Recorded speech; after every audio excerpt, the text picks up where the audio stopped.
سوال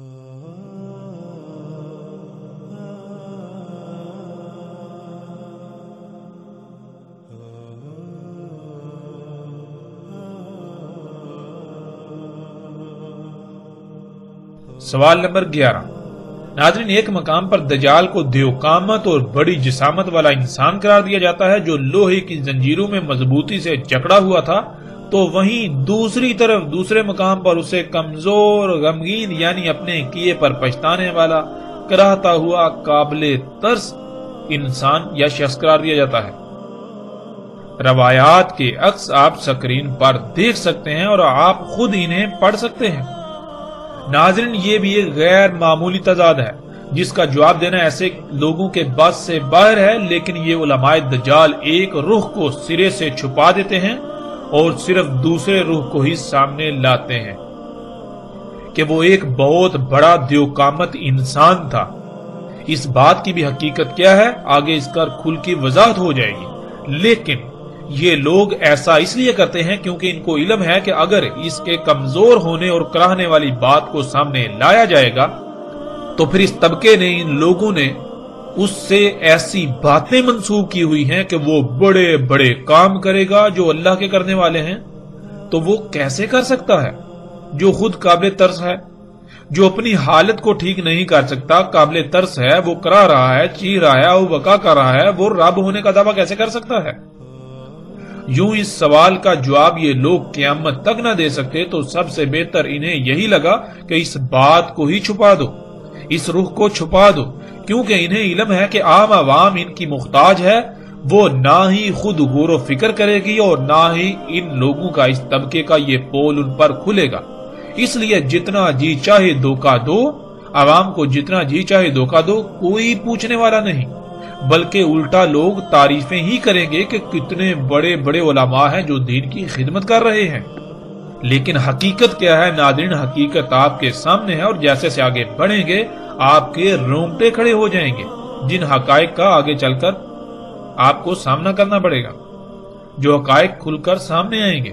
اس طبقے کی حقیقت کیا ہے؟ سوال نمبر 12۔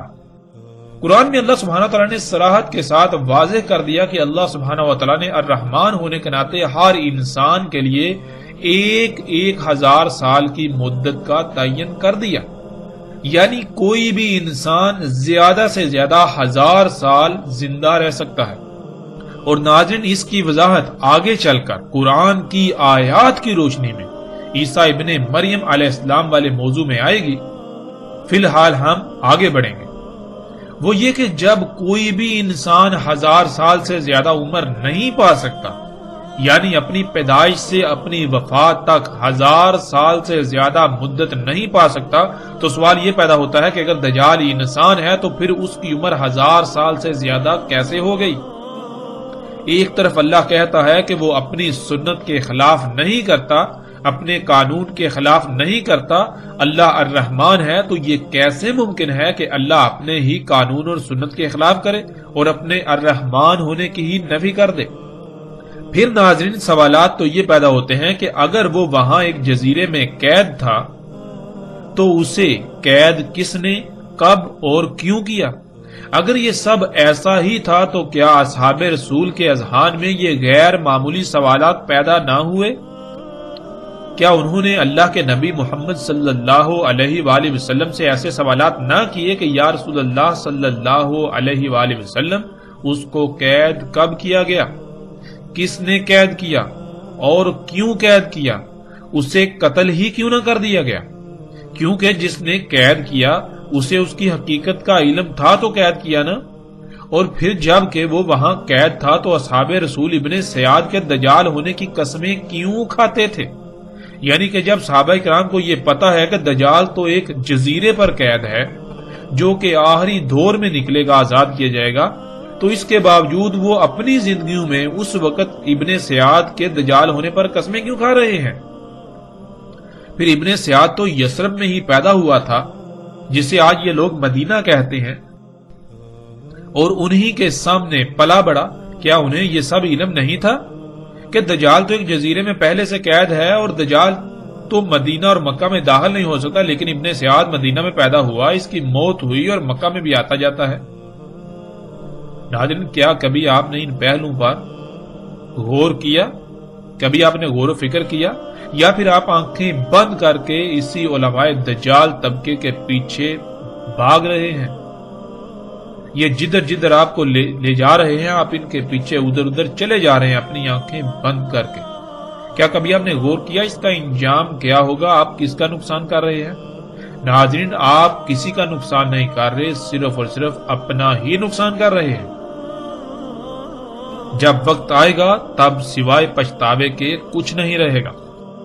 آج وقت ہے، خدا را اپنی آنکھیں کھولیے، ورنہ بعد میں ہلاکت کے سوا کچھ سامنے نہیں آئے گا۔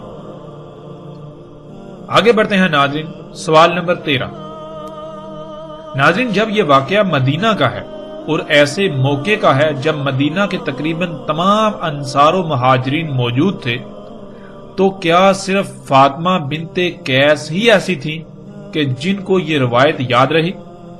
حالانکہ یہ تو ایک ایسا واقعہ تھا جو نہایت عجیب و غریب تھا، اور اس کو کبار اصحاب رسول کو ضرور بیان کرنا چاہیے تھا، لیکن ہمیں ایسا کچھ نہیں ملتا۔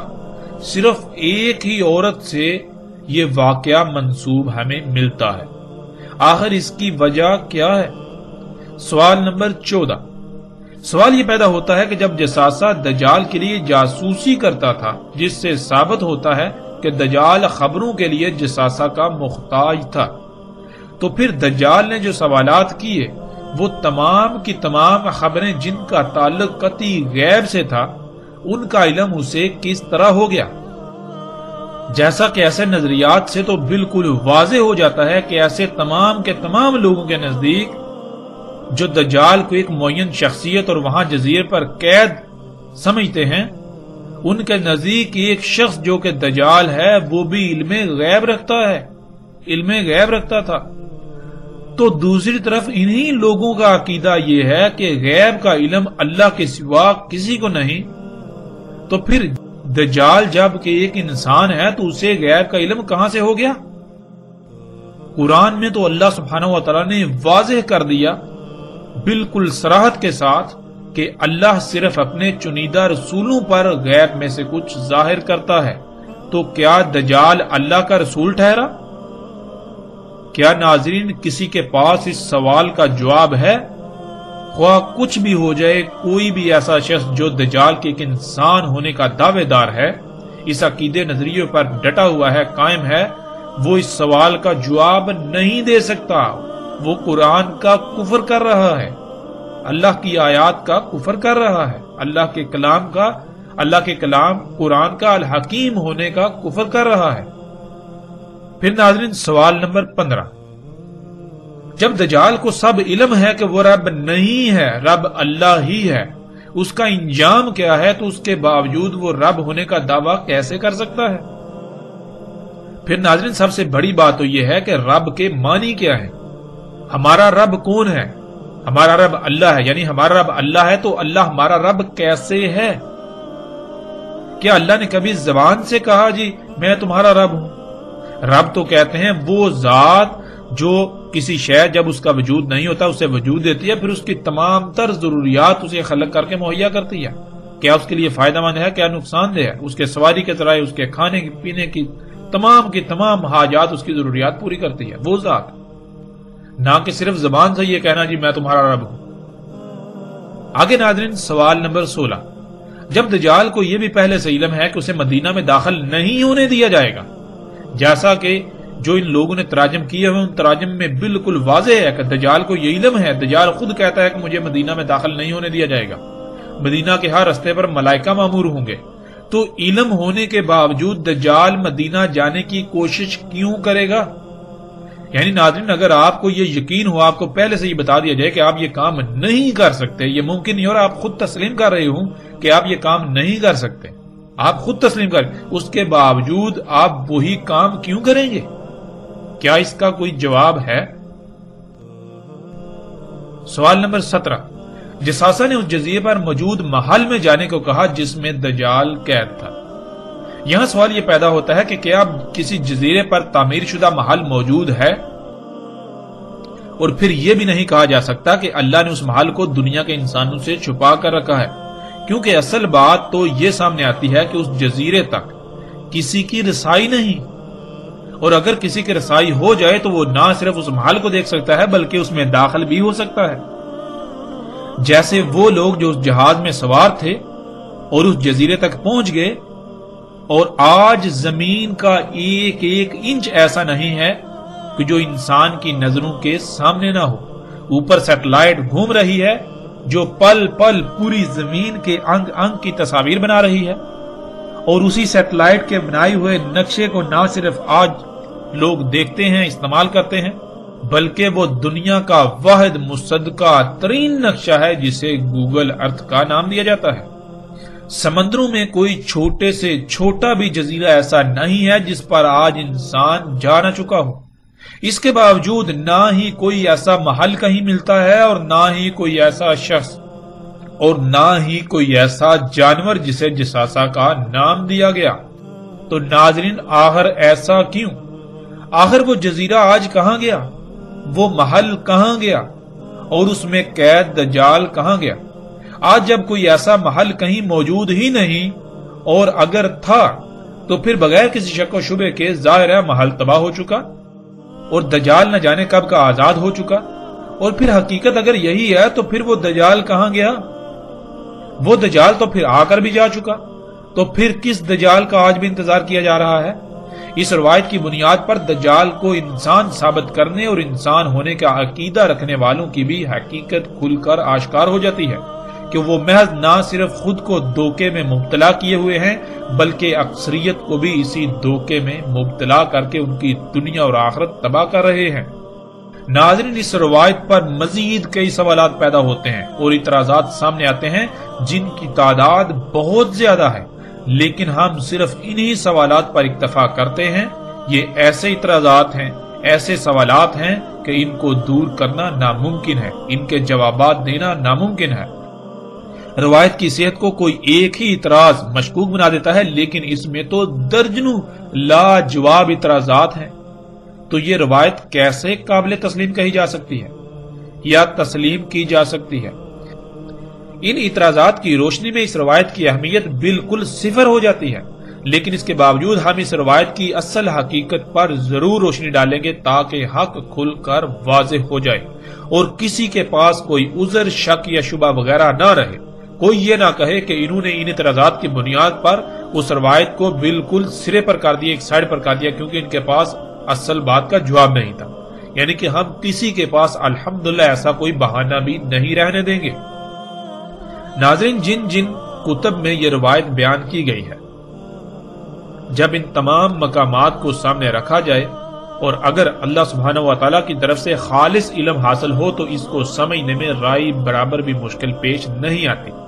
لیکن افسوس کی بات تو یہ ہے کہ ہم اللہ سبحانہ و تعالیٰ سے رجوع کرنے کے بجائے اپنی خواہشات کی تکمیل میں ساری محنت ضائع کرتے ہیں۔ لوگ حق کی تلاش کی بجائے جو ان کے اپنے نظریات ہوتے ہیں، جو ان کے اپنے عقائد ہوتے ہیں، انہیں علم ہوتا ہے کہ یہ باطل نظریات و عقائد ہیں، اس کے باوجود وہ اپنے باطل نظریات کو ہی حق ثابت کرنے اور دوسروں پر زبردستی مسلط کرنے کی کوشش میں لگے رہتے ہیں۔ ان تمام تر سوالات کے برعکس ناظرین، اب ہم آتے ہیں اس روایت میں جو واقعہ بیان ہوا اس کی حقیقت کی طرف۔ ناظرین، حقیقت یہ ہے کہ ایسا واقعہ ضرور پیش آیا، البتہ وہ کس کے ساتھ پیش آیا یہ ایک الگ بحث ہے، لیکن جب غور کیا جائے تو یہ واقعہ تمیم داری رضی اللہ تعالیٰ عنہ کے ساتھ ہی پیش آیا، نہ کہ ان کے علاوہ کسی اور کے ساتھ۔ جب ہم آگے بڑھیں گے ذوالقرنین علیہ السلام کے موضوع پر جب بات ہوگی، یاجوج اور ماجوج کے موضوع پر بات ہوگی، تو پھر مزید ہم پر حقائق کھل کر سامنے آئیں گے جن کی روشنی میں بھی اس روایت کی حقیقت مزید واضح ہو جائے گی کہ ذوالقرنین علیہ السلام کون تھے۔ آگے آئندہ ایک ساتھ میں اس پر تفصیل سے بات ہوگی کہ ذوالقرنین سلیمان علیہ السلام تھے جنہوں نے ایک نہیں بلکہ 3 رکاوٹیں بنائی تھیں، 3 جو سد ہیں وہ تعمیر کی تھی۔ سب سے پہلے انہوں نے مغرب میں جسے برمودا ٹرائی اینگل کے نام سے جانا جاتا ہے وہاں ایک نحاس کی سد بنائی تھی، رکاوٹ بنائی تھی۔ نحاس کہتے ہیں جیسے یہ زمین کی مقناطیسی کشش ہے اس کو، پھر دوسری مشرق میں جسے شیطانی اسلحہ یا ڈریگن ٹرائی اینگل کے نام سے جانا جاتا ہے، جو کہ جاپان کے سمندر میں واقع ہے، وہاں ذوالقرنین سلیمان علیہ السلام نے ایک سد بنائی نحاس سے، وہ مادی نہیں یعنی غیر مادی تھی۔ تیسری، ان دو رکاوٹوں کے درمیان اس مقام پر جہاں دو چٹانوں کے درمیان ایک درا تھا اس کو بند کیا۔ ناظرین، اس پر تفصیل کے ساتھ آگے چل کر بات ہوگی ذوالقرنین علیہ السلام اور یاجوج اور ماجوج کے موضوع پر آئندہ ایک ساتھ میں۔ مغرب اور مشرق والی صدعین یعنی دو رکاوٹیں مادی نہیں تھی بلکہ وہ غیر مادی تھیں جن کو نحاس کہا گیا۔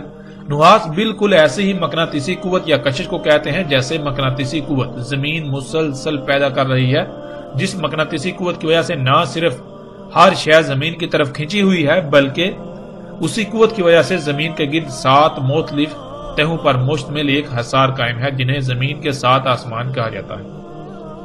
زمین کی مقناطیسی قوت کا ایک نارتھ یعنی شمال پول ہے اور ایک ساؤتھ یعنی جنوبی پول ہے۔ زمین کی مقناطیسی قوت کے شمال اور جنوب پول کی وجہ سے کمپاس کی سوئی کا رخ شمال اور جنوب کی طرف رہتا ہے، کیونکہ کمپاس میں موجود مقناطیسی ٹکڑا جس پر سوئی چپکی ہوتی ہے اس کو دونوں طرف سے زمین کی مقناطیسی قوت مخالف سمت میں دھکیلتی ہے۔ جیسے مقناطیس کے دو ٹکڑوں کو ایک ہی سمت میں آمنے سامنے لایا جائے تو ایک دوسرے کو دور دھکیلتے ہیں، بالکل اس طرح کمپاس میں موجود مقناطیسی ٹکڑا اس ٹکڑے کو دونوں طرف سے زمین کی مقناطیسی قوت مخالف سمت دھکیلتی ہے جس سے اس کا رخ شمال اور جنوب کی طرف ہو جاتا ہے اور سوئی وہیں ٹھہر جاتی ہے۔ لیکن اگر کمپاس کسی ایسی جگہ پر رکھا جائے جہاں زمین کی مقناطیسی قوت کے علاوہ ایک اور مقناطیسی قوت موجود ہو، بالکل وہی مقناطیسی قوت جو زمین سے نکل رہی ہے، جو زمین کی مقناطیسی قوت ہے، لیکن اس کا رخ زمین کی مقناطیسی قوت کے متضاد ہو یعنی اس کا مشرق اور مغرب پول ہو، تو کمپاس کی سوئی کسی ایک جگہ پر نہیں ٹھہرے گی بلکہ وہ تھرتھرانا شروع کر دے گی، وہ پزل ہو جائے گی، کیونکہ زمین کی مقناطیسی قوت اسے کہہ رہی ہے کہ تم نے اپنا رخ شمال اور جنوب کی طرف کرنا ہے، لیکن جو دوسری مقناطیسی قوت اس مقام پر موجود ہے جس کا پول مشرق اور مغرب ہے، وہ کیا کہے گی، وہ اسے حکم دے گی، وہ اس کے اوپر دباؤ ڈالے گی، تم نے اپنا رخ جو ہے مشرق اور مغرب کی طرف کرنا ہے۔ اب دونوں کے درمیان وہ پزل ہو جائے گی، اس طرح جو کمپاس کی سوئی ہے وہ تھرتھرانا شروع کر دے گی۔ ناظرین، اب تصور کیجئے کہ آپ کے پاس ایسی مقناطیسی قوت پیدا کرنے کی صلاحیت ہو اور آپ ایسی مقناطیسی قوت یعنی نحاس خلق کریں جس کا ایک پول مشرق اور دوسرا مغرب کی سمت ہو، یعنی زمین کے پولز کے متضاد ہو، تو زمین کی مقناطیسی قوت اور آپ کی خلق کردہ مقناطیسی قوت کے عین وسط میں اگر کوئی انسان پہنچ جائے یا کوئی بھی شے پہنچ جائے تو وہ شے وقت کی قید سے آزاد ہو جائے گی، اس کے لیے ماضی حال مستقبل ختم ہو جائے گا۔ اگر آپ اس نقطے پر پہنچ جائیں تو آپ وقت کی قید سے آزاد ہو جائیں گے اور آپ ماضی حال یا مستقبل کو جاگتے ہوئے ایسے دیکھ سکیں گے جیسے انسان رات کو خواب میں کچھ دیکھتا ہے، یعنی آپ بالکل ایک ایسی کیفیت میں چلے جائیں گے جیسے کہ آپ خواب دیکھ رہے ہوتے ہیں، لیکن حقیقتاً وہ خواب نہیں ہوگا، آپ حقیقتاً وہ سب کچھ دیکھ رہے ہوں گے لیکن وقت کی قید سے آپ آزاد ہو چکے ہوں گے۔ اور جب آپ اس نقطے سے اس مقام سے باہر نکلیں گے تو آپ اسی وقت میں آ جائیں گے، یعنی بالکل سیم وہی وقت ہوگا جس وقت میں آپ اس نقطے میں داخل ہوئے تھے، یعنی وقت گزرا ہی نہیں ہوگا۔ اور ناظرین، اس بات کو دنیا کا کوئی ایسا سائنسدان بھی غلط ثابت نہیں کر سکتا جو ایسے پروجیکٹ پر کام کر رہا ہے، اور اس پر اس وقت امریکہ، روس، جاپان اور چین بہت شدت سے کام کر رہے ہیں۔ الٹا یہ ان کے لیے ایک عظیم راز ہے، عظیم راز سے پردہ اٹھنا ہوگا، لیکن اس راز کے کھلنے سے اب ان کو کوئی فائدہ نہ ہوگا کیونکہ اب تباہی سر پر آ چکی ہے۔ ناظرین، تمیم داری رضی اللہ تعالیٰ عنہ مشرق کی طرف ڈریگن ٹرائی اینگل میں اپنے جہاز میں سفر کر رہے تھے اور وہیں ان کا جہاز گم ہو گیا اور وہ اس نقطے میں داخل ہو گئے تھے جو ذوالقرنین سلیمان علیہ السلام کی خلق کردہ نحاس یعنی مقناطیسی قوت اور زمین کی مقناطیسی قوت کا عین وسط تھا۔ جب وہ اس نقطے میں داخل ہوئے تو وہ وقت کی قید سے آزاد ہو گئے اور انہوں نے مستقبل کو اپنی آنکھوں سے جاگتے ہوئے بالکل ایسے دیکھا جیسے کہ آپ خواب دیکھتے ہیں۔ آج جو کچھ ہو رہا ہے وہ سب انہوں نے اپنی آنکھوں سے دیکھا۔ بالکل ایسے ہی جیسے کہ خواب دیکھا جاتا ہے، یعنی کہ جیسے آپ خواب دیکھتے ہیں بالکل اس طرح انہوں نے مستقبل کو اپنی آنکھوں سے دیکھا۔ وہ اس وقت عیسائی تھے اور یہی ان کی محمد صلی اللہ علیہ وآلہ وسلم پر ایمان لانے کی بھی وجہ بنی۔ جو کچھ انہوں نے اپنی آنکھوں سے دیکھا تھا، یعنی ان کے ساتھ جو یہ واقعہ پیش آیا تھا، وہ اگر کسی سے بھی بیان کرتے تو اس وقت کوئی بھی ایسا شخص نہیں تھا جو ان کی اس بات کو سمجھنے کی صلاحیت رکھتا سوائے محمد رسول اللہ صلی اللہ علیہ وآلہ وسلم کے۔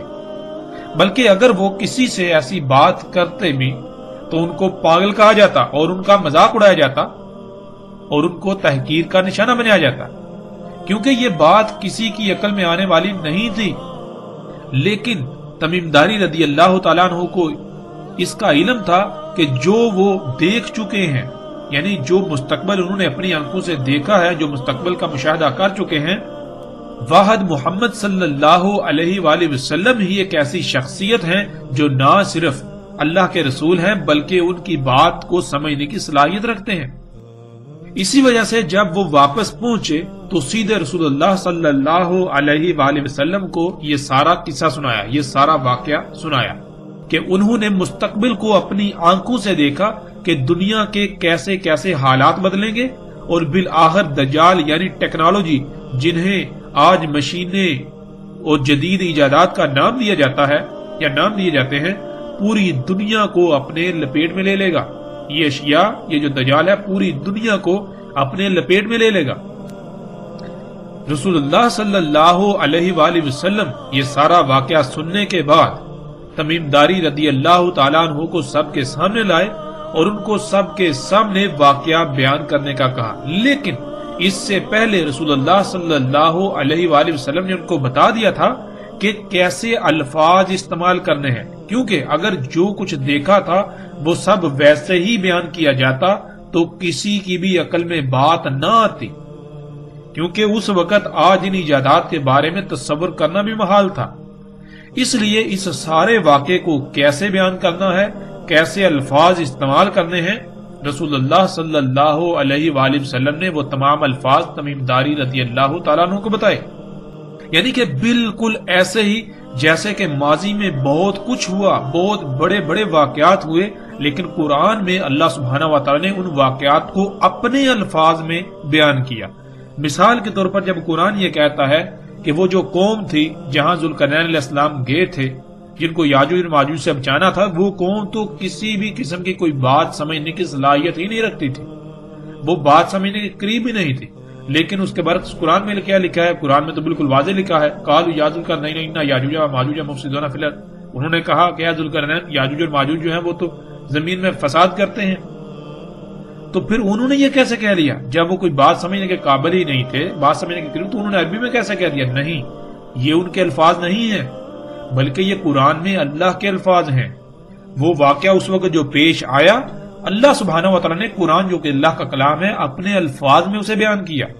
تو بالکل ناظرین اسی طرح وہ جو واقعہ تمیم داری رضی اللہ تعالیٰ عنہ کے ساتھ پیش آیا، رسول اللہ صلی اللہ علیہ وآلہ وسلم نے تمیم داری رضی اللہ تعالیٰ عنہ کی یہ رہنمائی کی کہ لوگوں کو یہ واقعہ کن الفاظ میں بتانا ہے تاکہ انہیں نہ تو کسی قسم کی کوئی پریشانی کا سامنا کرنا پڑے اور نہ ہی ان کے لیے یہ گمراہی کا باعث بنے، بلکہ الٹا یہ جب آئندہ جب دجال آئے گا تو اس وقت کے لوگوں کے لیے یہ بات فائدہ مند ہو۔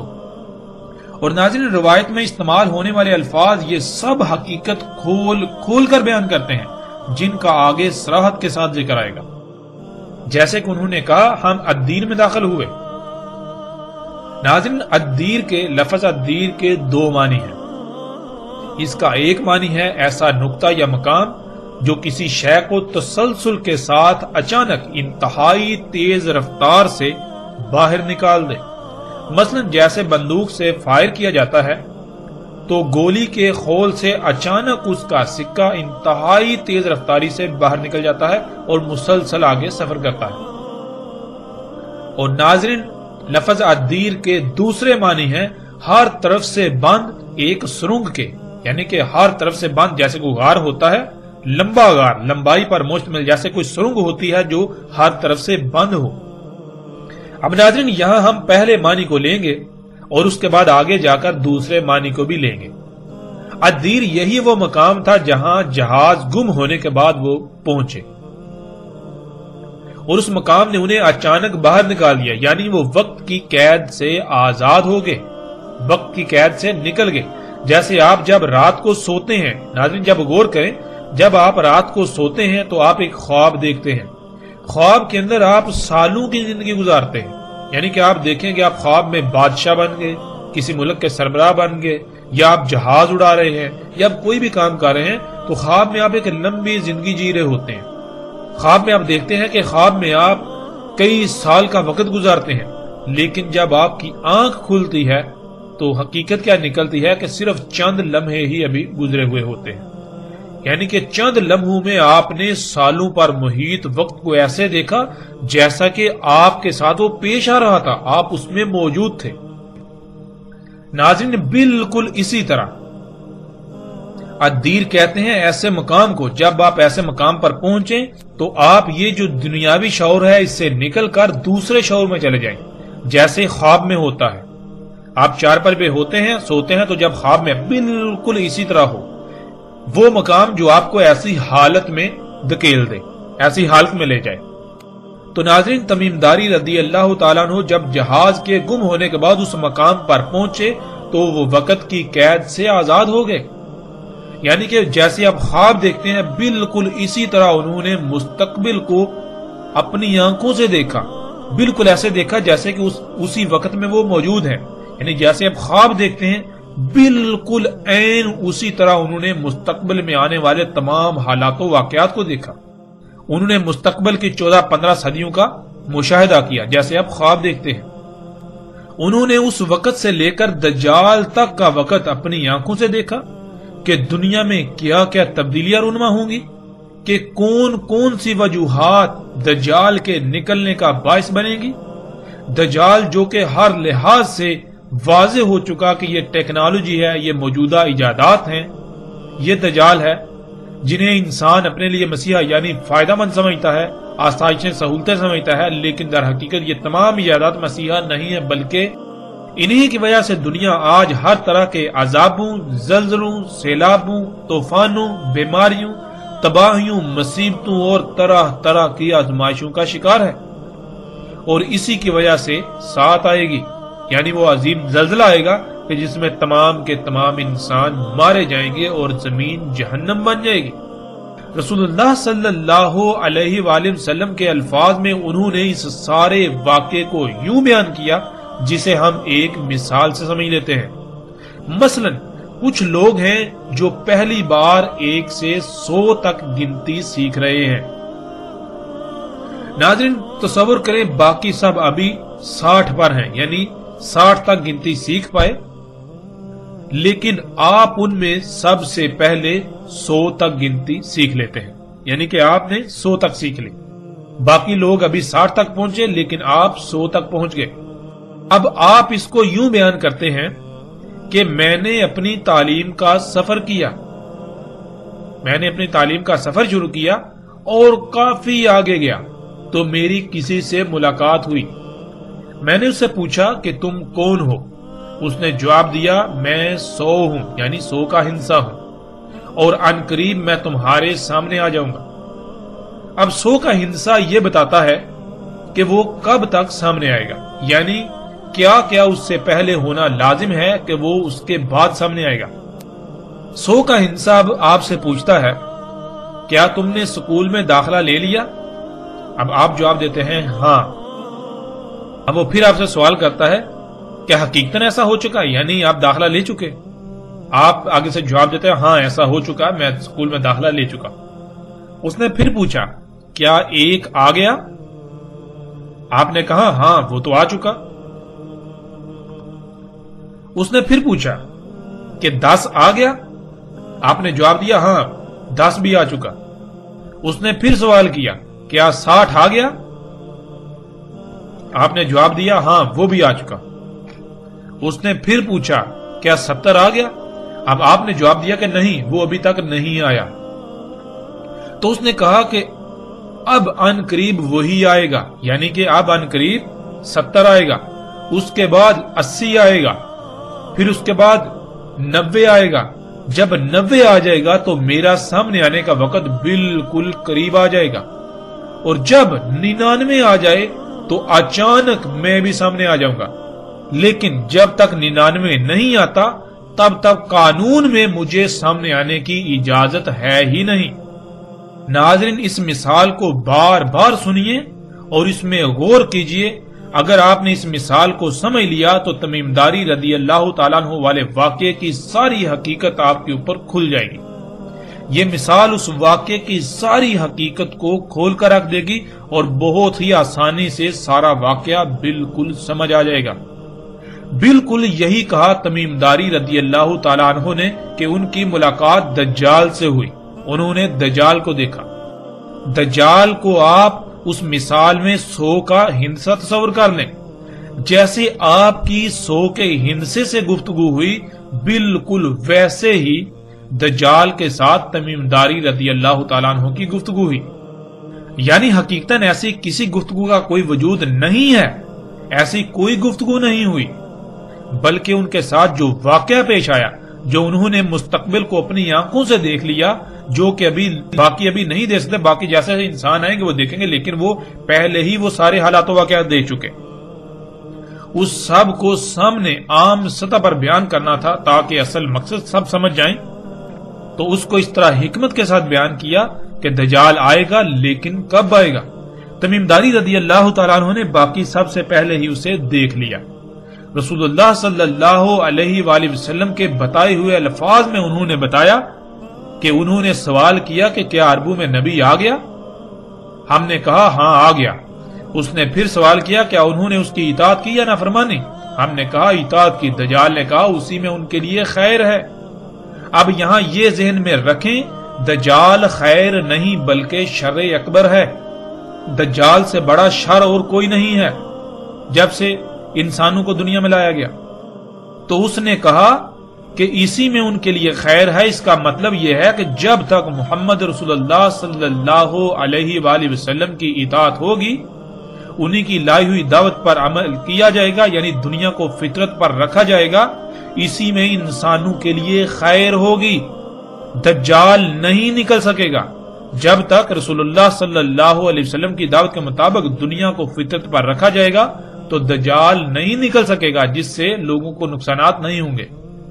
دجال تب ہی نکلے گا جب محمد رسول اللہ صلی اللہ علیہ وآلہ وسلم کی نافرمانی کی جائے گی، جب اس دین کو چھوڑ دیا جائے گا جو محمد رسول اللہ صلی اللہ علیہ وآلہ وسلم نے واضح کیا تھا، دین فطرت۔ محمد رسول اللہ صلی اللہ علیہ وآلہ وسلم نے اور اللہ نے قرآن میں دنیاوی مال و متاع کو دھوکے کا سامان قرار دیا اور اس کے قریب بھی جانے سے منع کر دیا اور اس سے دور رہنے کا بار بار حکم دیا۔ جب تک انسان ایسا کریں گے تب تک وہ اس دنیاوی مال و متاع کے دجل سے بچے رہیں گے، اور جب وہ اس کے پیچھے پڑیں گے تو ایسے دجال کا شکار ہوں گے کہ حق کو سمجھنا ناممکن کے قریب تر ہو جائے گا۔ دنیا میں آنے کا مقصد کیا ہے؟ سب کے نزدیک دنیاوی مال و متاع، جس کو اللہ نے قرآن میں دھوکہ کہا، اسی کا حصول بن جائے گا۔ رسول اللہ صلی اللہ علیہ وآلہ وسلم نے بتا دیا تھا کہ کب تک ان کی اطاعت کی جائے گی، جیسے کہ اطاعت کرنے کا حق ہے۔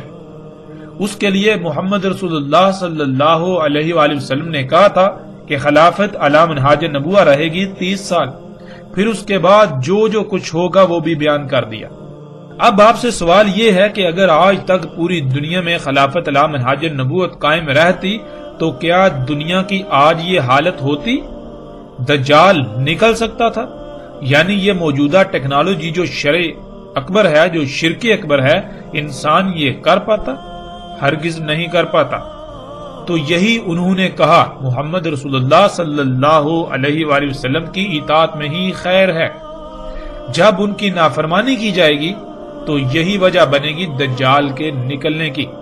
پھر اسی طرح بتدریج جو سوال انہوں نے بیان کیے کہ دجال نے ان سے پوچھا کہ فلاں ہو گیا اور فلاں ہو گیا، تو اس کا مطلب یہ تھا کہ دجال کے آنے سے پہلے فلاں کچھ ہوگا، جب تک وہ نہیں ہوگا تب تک دجال نہیں نکل سکتا۔ یعنی جن وجوہات کی بنا پر ٹیکنالوجی، یہ جدید ایجادات جو کہ دجال ہیں وجود میں آئیں گی، دجال وجود میں آئے گا، جب تک وہ عوامل وقوع پذیر نہیں ہوتے تب تک دجال نہیں آ سکتا۔ جیسے مثال کے طور پر 10 کا ہندسہ ہے تو 10 کا ہندسہ آنے کے لیے پہلے 1 آتا ہے، پھر 2 آتا ہے، 3 4 5 6 7 8 9 پھر جا کے 10 آتا ہے۔ جب تک 1 نہیں آئے گا 2 کیسے آ سکتا ہے، 2 نہیں آئے گا 3 کیسے آ سکتا ہے، 3 نہیں آئے گا 4 کیسے آ سکتا ہے۔ اس طرح جب تک کہ 10 کے پیچھے جو عوامل ہیں، جب وہ عوامل نہیں وقوع پذیر ہو جاتے تب تک وہ 10 کیسے آ سکتا ہے۔ ناظرین، پیچھے جو ہم نے مثال بیان کی اس میں اور جس طرح تمیم داری رضی اللہ تعالیٰ عنہ نے یہ واقعہ بیان کیا، اس میں کوئی فرق نہیں، ایک رائی برابر بھی فرق نہیں ہے۔ اگر آپ نے اس مثال کو سمجھ لیا تو آپ نے اس واقعہ کی حقیقت کو سمجھ لیا۔ جیسے آپ نے باقی سب ابھی 60 پر ہیں تو 100 تک گنتی سیکھ لی اور ایک مثال کی شکل میں باقیوں کو بتایا، بالکل اسی طرح تمیم داری رضی اللہ تعالیٰ عنہ کو اللہ سبحانہ و تعالیٰ نے اس وقت مستقبل دکھا دیا، جیسے آپ خواب دیکھتے ہیں، یہ دجال دکھا دیا، تو انہوں نے پھر ان الفاظ میں اس واقعے کو بیان کیا۔ ناظرین، اس کی مزید تصدیق روایات میں آنے والے الفاظ خود بخود کرتے ہیں۔ ابھی ہم صرف اور صرف اللہ کے فضل سے نہ صرف ان الفاظ کو سامنے رکھیں گے بلکہ ان الفاظ کو کیسے توڑ مروڑ کر امت کو دھوکہ دیا جاتا رہا، انسانیت کو دھوکہ دیا جاتا رہا، اور دھوکہ دینے والوں کا بھی پردہ چاک کریں گے۔ اس کے باوجود اگر کوئی حق کی بجائے گمراہی کا سودا کرتا ہے تو حق آ جانے کے بعد ہی کرے گا، اور اس کے پاس روز محشر کوئی عذر نہیں ہوگا کیونکہ اس پر حجت پوری ہو چکی۔ ناظرین، اس وقت سکرین پر آپ کو ابو داؤد کی روایت نظر آ چکی ہے۔ اس میں یہ ہے کہ پس جب رسول اللہ صلی اللہ علیہ وآلہ وسلم صلاۃ مکمل کر چکے بیٹھے رہے ممبر پر اور ہنس رہے تھے، کہا سب انسانوں کے لیے لازم ہے کہ اپنی اپنی جگہ پر بیٹھے رہیں۔ پھر کہا کیا تم لوگ جانتے ہو تمہیں کیوں جمع کیا؟ انہوں نے جواب دیا اللہ اور اس کے رسول کو علم ہے۔ رسول اللہ صلی اللہ علیہ وآلہ وسلم نے کہا میں نے تمہیں رہب یا رغبت دلانے کے لیے جمع نہیں کیا، اور لیکن تمہیں اس لیے جمع کیا کہ تمیم داری ایک نصرانی شخص تھے، پس وہ میرے پاس آئے، پس میری بیعت کی اور خود کو میرے حوالے کر دیا، یعنی سرنڈر کر دیا، اور مجھے بیان کیا ایک حادثہ، یعنی ایک واقعہ جو اس کے ساتھ پیش آیا، اس نے وہ میرے ساتھ بیان کیا جو بالکل ویسا ہی ہے جیسا میں تم سے بیان کر چکا ہوں دجال کے بارے میں۔ یعنی یہاں یہ بات بالکل واضح ہو جاتی ہے کہ رسول اللہ صلی اللہ علیہ وسلم یہ کہہ رہے ہیں کہ تمیم داری رضی اللہ تعالیٰ کے ساتھ جو حادثہ پیش آیا، یعنی جو واقعہ پیش آیا، وہ بالکل ویسا ہی ہے جیسا میں تم سے بیان کر چکا ہوں دجال کے بارے میں۔ یعنی کہ دجال کے بارے میں جو تمہیں جو کچھ بتا چکا ہوں بالکل وہی سب کچھ تمیم داری رضی اللہ تعالیٰ کے ساتھ وہ پیش ہے، ان کے ساتھ یہ واقعہ پیش ہے، انہوں نے سب دیکھا۔ انہوں نے مجھے بتایا کہ وہ سوار تھے سمندری کشتی میں لخم اور جزام کے 30 افراد کے ساتھ، بس انہیں آ لیا لہر انہیں اور مہینہ بھر موجوں میں گرے رہے، اور سورج کے غروب ہونے کے وقت ایک جزیرے کی طرف جا لگے۔ پس چھوٹی کشتی میں سوار ہوئے، پس داخل ہوئے جزیرے میں انہیں ملا دابا، بڑی دم والا اور بہت زیادہ الشعر والا، یعنی ہر طرف سے پینٹ کی تہ چڑھا ہوا۔ انہوں نے کہا ویل ہو تیرے لیے، کون ہے تو؟ اس نے جواب دیا میں جساسا ہوں۔ اس شخص کی طرف چلو جو اس ہر طرف سے بند سرنگ میں ہے، پس اس میں کچھ شک نہیں اسے تمہاری خبر کی شدید چاہت ہے۔ کہا جب ہم نے اس سے اس شخص کا سنا تو ہم ڈر گئے کہ وہ شیطان ہوگا، ہم جلدی سے چلے حتیٰ کہ ہم داخل ہوئے ہر طرف سے بند سرنگ میں، یعنی اس ادیر میں، پس تب ہم نے دیکھے اس میں اعظم و انسان۔ ناظرین، لفظ انسان کے نیچے 2 زیریں ہیں، اور یہ عربی کا اصول ہے کہ جب بھی کسی لفظ کے نیچے 2 زیریں آتی ہیں تو وہ جمع کا صیغہ بن جاتا ہے، اس میں پھیلاؤ آ جاتا ہے، جس کے معنی ایک نہیں زیادہ انسانوں کے ہیں۔ اور اعظموں کا مادہ عین زوئے میم یعنی عظامہ ہے، جس کے معنی ہڈی کے ہیں۔ ہڈی میں قوت، سختی اور مضبوطی پائی جاتی ہے، اور ہڈی جسم میں پائی جاتی ہے۔ اگر جسم سے تمام کی تمام ہڈی نکال لی جائے تو جسم بے وقت و بے حیثیت ہو جاتا ہے۔ اعظم انسان کہتے ہیں ایسے انسانوں کو جو غیر معمولی قوت، طاقت، سختی، مضبوطی کے حامل ہوں۔ اگر ان انسانوں کو نکال دیا جائے تو پیچھے باقی انسانوں کی اہمیت و حیثیت بالکل ایسی رہ جائے گی جیسے جسم سے تمام کی تمام ہڈی نکال لی جائے، جیسے جسم سے تمام کی تمام ہڈی نکال لینے کے بعد جسم کی اہمیت و حیثیت رہ جاتی ہے۔ اور ناظرین، لفظ انسان کے معنی کیا ہے؟ لفظ انسان کے معنی ہے بھولا ہوا، یعنی جو اپنی ہی حقیقت کو اپنے ہی آپ کو بھولا ہوا ہے۔ مثال کے طور پر آپ سے پوچھا جائے کہ آپ کون ہیں، آپ کیا ہیں، تو آپ یہ جو بشری وجود ہے، یہ جو مادی وجود ہے، اسے ہی اپنی حقیقت سمجھنا شروع کریں، آپ کہیں کہ یہ میں ہوں۔ اب ناظرین غور کریں، جب آپ کہتے ہیں میرے ہاتھ، میرے پاؤں، میرا ناک، میرے کان، میرا سر، میرا یعنی میرا جسم، جب ناظرین یہ جسم میرا ہے تو وہ کون ہے جو یہ کہہ رہا ہے میرا، جو میں کہہ رہا ہے؟ آخر وہ بھی تو کوئی ہے نا جس کا یہ جسم ہے۔ پھر وہ میں جب نکل جاتی ہے تو یہ جسم بالکل بے بنیاد ہو جاتا ہے، یہ مٹی بن جاتا ہے۔ وہ میں کون ہے؟ وہ میں ہی اصل ہے اور اس کو بھول گئے، اس لیے انسان کہا جاتا ہے۔ انسان کہتا ہے جو اپنے ہی آپ کو بھولا ہوا ہے، اپنی ہی حقیقت کو بھولا ہوا ہے۔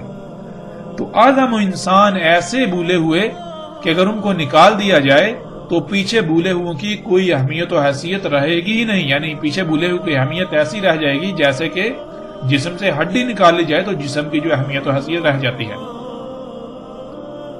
کہا اس نے میں جساسا ہوں، اس محل میں چلے جاؤ۔ پس جب میں اس میں گیا تب وہاں شخص تھا جو اپنی نرم مواد والی سیٹ پر، کرسی پر لوہے والے پٹو میں بہنے کی طرح دوڑتا ہوا، جیسے جانور جنسی حاجت پوری کرنے کے لیے مادہ پر سوار ہوتا ہے، اس طرح آسمان اور زمین کے درمیان کر رہا تھا۔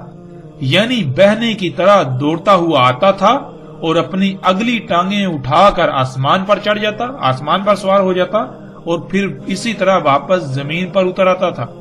پوچھا اس سے کون ہے تو؟ پس اس نے جواب دیا میں دجال ہوں۔